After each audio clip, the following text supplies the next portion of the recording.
Welcome students. अब तक हमने हमारे इस चैप्टर में ये आइडेंटिफाई करना तो सीख लिया कि कौन से फिगर सेम बेस पर लाई कर रहे हैं और सेम पैरेलल लाइंस के बीच में हैं। बट दोस्तों ये कॉन्सेप्ट हमने स्टडी ही क्यों किया? क्योंकि मैंने आपको बताया था ना कि एक ट्राइंगल और एक पैरेललोग्राम, ये दोनों जब हमें कंबाइंड फॉर्म में मिलते हैं तो इनके एरियाज में कुछ इंटरेस्टिंग रिलेशन एग्जिस्ट करते हैं। बट दोस्तों उन रिलेशन को एग्जिस्ट करने के लिए भी एक कंडीशन होती है, वो ये कि जब हमें फिगर कंबाइंड फॉर्म में मिलेंगे तो वो सेम बेस पर लाई करने चाहिए और सेम पैरेलल लाइंस के बीच में होने चाहिए। दैट्स व्हाई हमने इस कॉन्सेप्ट को सबसे पहले स्टडी किया। तो बस आज के हमारे इस लेक्चर में हम पैरेललोग्राम के बारे में ज्यादा फोकस करेंगे और देखेंगे कि जब पैरेललोग्राम्स हमें कंबाइंड फॉर्म में मिलते हैं तो उनके एरियाज में क्या रिलेशन एग्जिस्ट करता है। तो हमारे मैथमेटिशियन ने ये देखा कि अगर कोई दो पैरेललोग्राम्स, जैसे कि आप ये देख रहे हैं कि ये पूरा फिगर, इसके अंदर दो पैरेललोग्राम्स हैं, एक है ए बी सी डी और एक है ई एफ सी डी। तो अगर ये दोनों पैरेललोग्राम्स कंबाइंड फॉर्म में हैं तो यहां पर अगर ये पैरेललोग्राम्स सेम बेस पर हैं और दो पैरेलल लाइंस के बीच में हैं तो हम कह सकते हैं कि इन दोनों पैरेललोग्राम्स का जो एरिया है वो आपस में इक्वल होगा। तो आइए चेक करते हैं क्या ये सेम बेस और दो पैरेलल लाइंस के बीच में है। Let's see. देखा जाए तो दोनों पैरेललोग्राम्स की एक साइड डीसी कॉमन है, सो यस ये सेम बेस पर लाई कर रहे हैं। उसके बाद स्टूडेंट्स इसी कॉमन साइड के अपोजिट वर्टिसेस को देखिए, ये सभी वर्टिसेस एक लाइन पर लाई कर रहे हैं। और स्टूडेंट्स ये लाइन देखिए, क्या ये लाइन कॉमन बेस के पैरेलल है? हाँ बिल्कुल, देखने से लग रहा है बिल्कुल पैरेलल है। और हम इस चीज को एक और तरीके से भी वेरीफाई कर सकते हैं कि क्या सच में एएफ जो है वो डीसी के पैरेलल है या नहीं। तो इसके लिए आप देखिए, मुझे एएफ को डीसी के पैरेलल शो करना ना, तो आप देखिए डीसी को अगर मैं देखूं तो ये A B C D parallelogram की साइड है, राइट। और हम जानते हैं कि पैरेललोग्राम में अपोजिट साइड्स पैरेलल होती हैं, तो डीसी जो है वो AB के पैरेलल होगी। अब अगर DC AB के पैरेलल है तो DC AB की एक्सटेंडेड पार्ट AF के भी तो पैरेलल होगी ना। तो यहां से भी पता लगा कि जो AF है और DS दोनों आपस में पैरेलल होंगे। सो यस दोनों पैरेललोग्राम सेम बेस पर लाई कर रहे हैं और दो पैरेलल लाइंस के बीच में है। सो हेंस यहां पर जो ABCD पैरेललोग्राम जो है और EFCD पैरेललोग्राम दोनों का एरिया आपस में इक्वल होगा। तो देखा स्टूडेंट्स, मैंने आपको कहा था ना, जैसे ही हमें जान पाएंगे कि कौन से फिगर सेम बेस पर लाई कर रहे हैं और सेम पैरेलल लाइंस के बीच में है, उसके बाद हम उनके एरियाज में भी रिलेशंस फाइंड आउट कर सकते हैं। और ये रहा हमारा पहला रिलेशन। तो आइए अब इस थ्योरम की स्टेटमेंट भी रीड कर लेते हैं। Parallelogram on the same base and between the same parallels are equal in area. और यही तो मैंने आपको बताया ना। अब अगर दोस्तों इसकी प्रूफ की बात की जाए तो वो भी बहुत इंटरेस्टिंग है। तो आइए फिर शुरू करते हैं। अगर मैं सबसे पहले पैरेललोग्राम ABCD की बात करूं, इसके एरिया की बात करूं, तो कैसे निकालोगे? स्टूडेंट्स देखो, पैरेललोग्राम का एरिया निकालना है, इसका फॉर्मूला तो नहीं जानते, तो फिर क्या करें?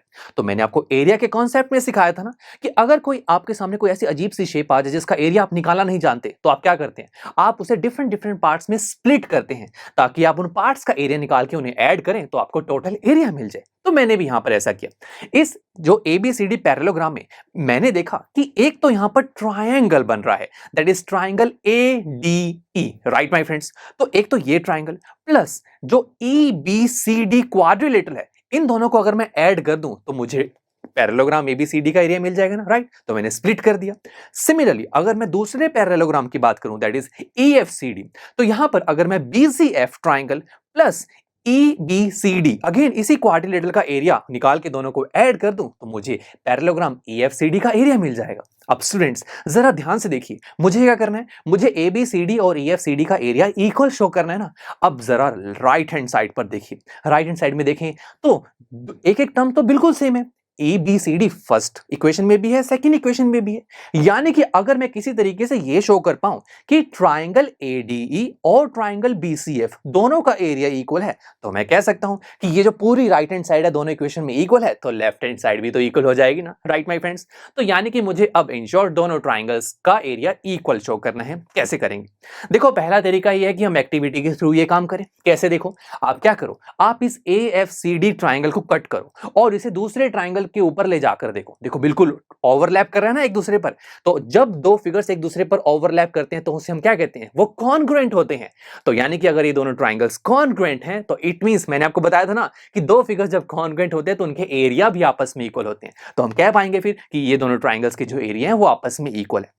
बट स्टूडेंट्स एग्जाम में अगर जब पूछ लिया जाए ये प्रूफ, तो क्या आप फिर उस क्वेश्चन पेपर में या अपने पेपर से एक ट्रायंगल को कट करके दूसरे पे रख के दिखाओगे? ये तो पॉसिबल नहीं है। तो फिर हम मैथ्स की हेल्प लेंगे। देखो एक्टिविटी के थ्रू आप ये चीज घर में तो कर सकते हो, बट एग्जाम्स में अगर हमें लिखना हो, मैथमेटिकली प्रूफ करना हो, तो फिर ये चीज थोड़ी टाइम कंज्यूमिंग हो जाती है, राइट। और वैसे भी एग्जाम में ये चीज अलाउड नहीं होती कि आप कटिंग करोगे एग्जाम पेपर से और दूसरी पर पेस्ट करोगे, राइट। तो इसलिए हम अब मैथमेटिकली इस चीज को प्रूव करेंगे कि क्या ये दोनों ट्राइंगल्स कॉन्ग्रुएंट हैं या फिर नहीं। अभी तो हमने एक्टिविटी के थ्रू देखा, अब हम मैथमेटिकली देखेंगे। तो शुरू करते हैं। In triangle ADE and triangle BCF, तो आइए देखते हैं दोनों से रिलेटेड हमारे पास क्या क्या इंफॉर्मेशन है। तो अब यहाँ पर फर्स्ट ट्राइंगल की AD साइड और सेकंड ट्राइंगल की BC साइड को देखा जाए तो ये दोनों तो आपस में इक्वल होंगी। क्यों? क्योंकि AD और BC इस पैरेललोग्राम की साइड है और पैरेललोग्राम में अपोजिट साइड्स पैरेलल और इक्वल दोनों होती हैं। So AD is equal to BC। उसके बाद आगे चलते हैं। इसी तरीके से दोनों ट्राइंगल्स में अगर फर्स्ट ट्राइंगल की ED और सेकंड ट्राइंगल की FC साइड को देखा जाए तो ये दोनों भी तो एक पैरेललोग्राम की साइड्स हैं। So yes, these two sides are also equal. तो सही है, दो इंफॉर्मेशन तो मेरे पास आ चुकी हैं। क्या मुझे थर्ड साइड की कोई इंफॉर्मेशन है? क्या AE BF की इक्वल है? नहीं, यहां से तो कुछ पता नहीं लग रहा। फिर आगे चलते हैं। क्या एंगल से रिलेटेड कोई इंफॉर्मेशन मिल सकती है? एंगल तो कोई नहीं दिख रहा है इन दोनों ट्राइंगल्स में। हाँ, ये पता है, देखो कि जैसे कि मैंने आपको बताया था कि पैरेललोग्राम में opposite sides equal and parallel दोनों होती है ना। तो AD is equal to BC, जैसे मैंने अभी आपको दिखाया, तो AD BC की इक्वल और पैरेलल भी तो है। और हमें जानते हैं कि जब दो पैरेलल लाइंस होती है ना हमारे पास, तो वहां से एंगल्स की इंफॉर्मेशन निकालना बड़ा आसान होता है। देखो कैसे, AD और BC दो पैरेलल लाइंस हैं और AF इसे कट कर रही है, तो ये ट्रांसवर्सल हुई। और हमें जानते हैं कि जब दो पैरेलल लाइंस को एक लाइन इंटरसेक्ट करती है तो वहां पर कुछ पेयर ऑफ एंगल्स होते हैं जिसमें इंटरेस्टिंग रिलेशन एग्जिस्ट करते हैं। अब देखिए, AD और BC दोनों पैरेलल लाइंस हैं, AF उसे इंटरसेक्ट कर रही है। तो जरा एंगल DAE और एंगल CBF को देखिए, ये दोनों क्या है? ये दोनों कॉरस्पॉन्डिंग एंगल्स हैं। और हमें जानते हैं कि दो पैरेलल लाइंस को जब एक लाइन इंटरसेक्ट करती है तो वहां पर कॉरस्पॉन्डिंग एंगल्स आपस में इक्वल होते हैं। बट स्टूडेंट जरा रुकिए, यहां पर जल्दी नहीं करनी। अगर हम इस एंगल को यहां पर लिख भी देंगे तो हमारे दोनों ट्राइंगल्स कॉन्ग्रुएंट नहीं हो पाएंगे। क्यों? क्योंकि स्टूडेंट्स देखिए, अब देखा जाए तो दोनों ट्राइंगल्स में दो साइड्स तो आपस में इक्वल हैं और एक एंगल जो दो साइड्स के अलग है वो इक्वल है। तो दोस्तों यहां तो कॉन्ग्रुएंसी क्या बनेगी? SSA rule. बट हमने ये पढ़ा था ट्राइंगल्स के चैप्टर में कि SSA रूल तो वैलिड ही नहीं होता, SAS रूल होता है। SSA कोई रूल नहीं होता दोस्तों। तो यानी कि इस रूल की हेल्प से तो आप दोनों ट्राइंगल्स से कॉन्ग्रुएंट कर ही नहीं पाएंगे। फिर क्या करें? ये एंगल तो हमारे किसी काम नहीं आया, इक्वल तो है बट हमारे काम नहीं आ रहा कॉन्ग्रुएंसी के। तो आगे देखते हैं।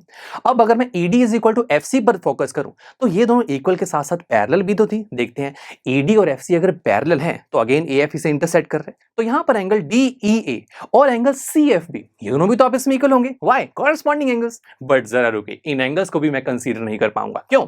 क्योंकि अगेन दोनों ट्राइंगल्स में दो साइड्स आपस में इक्वल हैं और एक एंगल जो दो साइड्स के अलग है वो इक्वल है। तो दोस्तों अगेन SSA रूल लग रहा है दोस्तों, तो ये रूल तो वैलिड नहीं है। मुझे क्या चाहिए? मुझे तो SAS रूल चाहिए ना, बिकॉज दो साइड्स तो इक्वल मिल गए।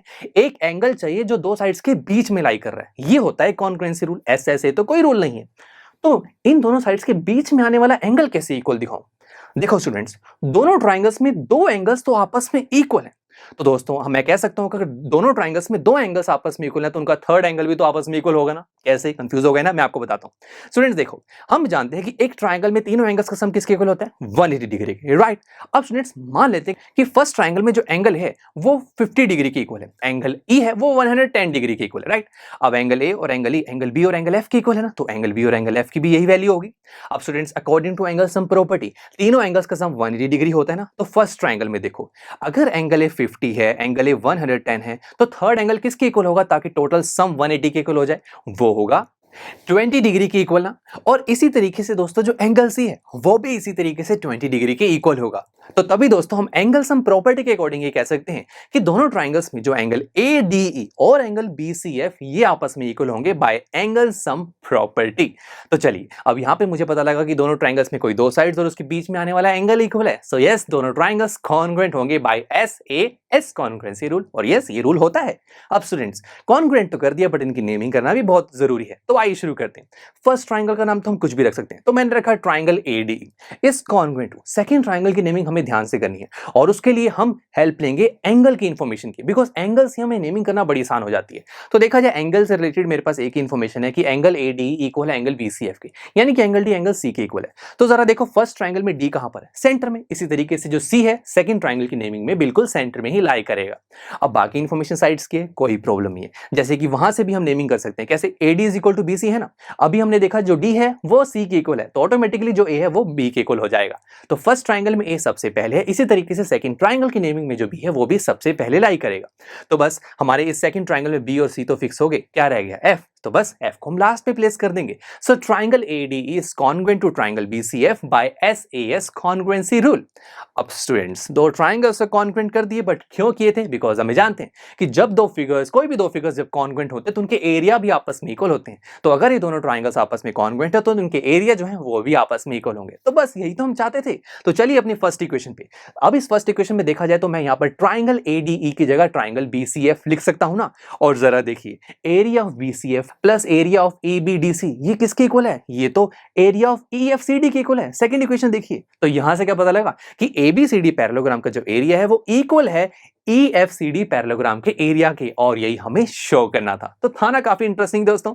यहां हमने शो किया कि अगर कोई दो पैरेललोग्राम सेम बेस पर लाई कर रहे हैं और सेम पैरेललाइंस के बीच में है तो उनके जो एरियाज हैं वो भी आपस में इक्वल होते हैं। इंटरेस्टिंग ना? अब स्टूडेंट्स इसका प्रूफ तो कर लिया, बट इंटरेस्टिंग बात यह है कि इस पूरी थ्योरम का कन्वर्स भी पॉसिबल है। यस माय फ्रेंड्स, यानी कि अगर आपके पास कोई भी एक फिगर है जहां पर दो पैरेललोग्राम्स कंबाइंड फॉर्म में, अगर दो पैरेललोग्राम्स सेम बेस पर लाई कर रहे हैं और उनके एरियाज आपस में इक्वल हैं, तो आप एक गारंटी के साथ कह सकते हैं कि वो पैरेललोग्राम्स दो पैरेललाइंस के बीच में लाई कर रहे होंगे। तो आइए इसकी स्टेटमेंट रीड कर लेते हैं। Parallelogram on the same base and having equal area lies between these same parallels। और यही तो मैंने अभी आपको बताया ना। चलिए दोस्तों, मिलते हैं आपसे नेक्स्ट लेक्चर में, जहां पर हम इसी थ्योरम की हेल्प से या फिर इसी थ्योरम के बेसिस पर एक इंटरेस्टिंग से एग्जांपल को सॉल्व करेंगे। So see you there.